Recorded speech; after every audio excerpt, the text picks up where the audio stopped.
की जय, बोले सत्य सनातन धर्म की जय, बोले श्रीमद् भागवत महापुराण की जय।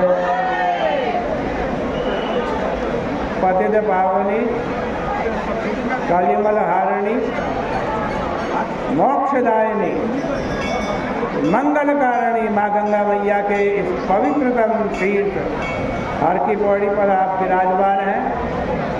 श्रीमद् भागवत जी की निरंतर यहाँ पर चर्चा होती आ रही है और हम श्रीमद् भागवत जी के 10वें स्कंद के 55वें अध्याय में पहुँचे।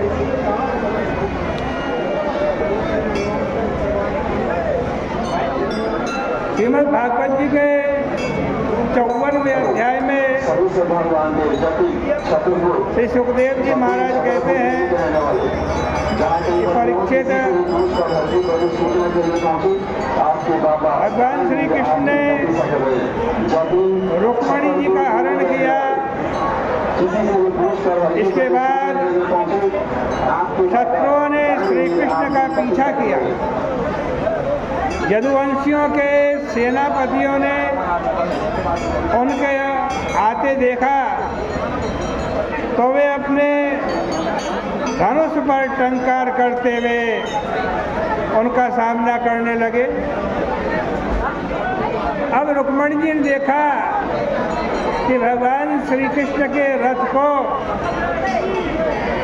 इन सब लोगों ने घेर लिया है। वो भय से विह्वल हो गई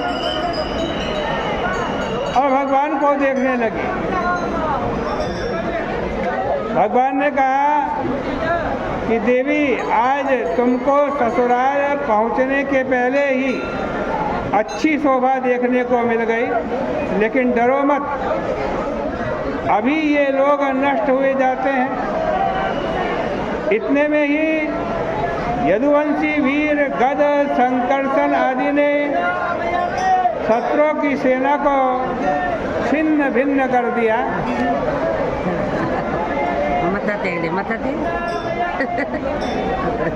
सभी श्रद्धालु अपने बच्चों बुजुर्गों के हाथ पकड़ के साथ और उनके अस्त्र शस्त्र गिरा दिए। जरासंध आदि सभी राजा भाग खड़े हुए और शिशुपाल के पास पहुंचकर कहने लगे, महाराज, आप उदास नहीं हो। किसका प्रिय और किसका अप्रिय होता है,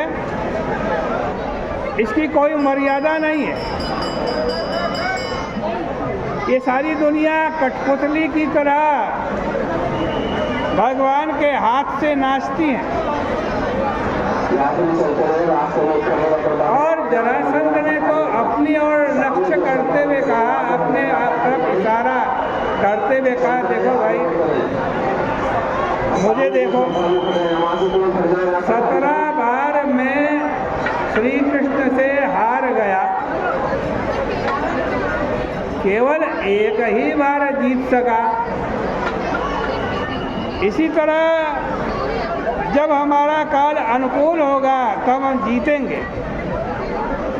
बेचारा दूल्हा शिशुपाल रोता ही रहा, लेकिन बाराती कितने दिन उनके पास रहते, उसको वैसा ही रोता छोड़ कर के चले गए। यह संसार इसी प्रकार का है, बाराती कभी किसी का साथ नहीं देते। दूसरे बाराती तो सब चले गए, लेकिन रुक्मिणी जी का जो भाई था रुक्मी, वो बड़ा उग्र था। उसने कहा, मैं अकेले ही अपनी बहन को श्री कृष्ण से छीन लूंगा, और यह प्रतिज्ञा भी की कि यदि मैं रुक्मिणी जी को वापस नहीं ला सका तो अपने इस कुंडिन नगर में प्रवेश नहीं करूंगा। इसके बाद वह रथ पर बैठकर इतनी तीव्र गति से चला कि श्री कृष्ण के पास पहुंच गया। वहाँ उसने श्री कृष्ण को बहुत डांटा और उन पर बाणों की वर्षा करने लगा। श्री कृष्ण ने भी उसके बाणों का जवाब बाणों से दिया। अंत में जब भगवान श्री कृष्ण ने उसको मारने के लिए तलवार निकाल ली तो रुक्मणी जी भगवान के चरणों में गिर पड़ी और बोली, यह मेरा भाई है, इसको मत मारिए। यह कहकर वे भाई से कांपने लगी। भगवान ने कहा कि अच्छी बात है, मैं साले को छोड़ देता हूँ। लेकिन उन्होंने उसकी दाढ़ी मूछ तो उखाड़ ही ली और उसको कपड़े से बांधकर रथ के एक कोने में रख दिया।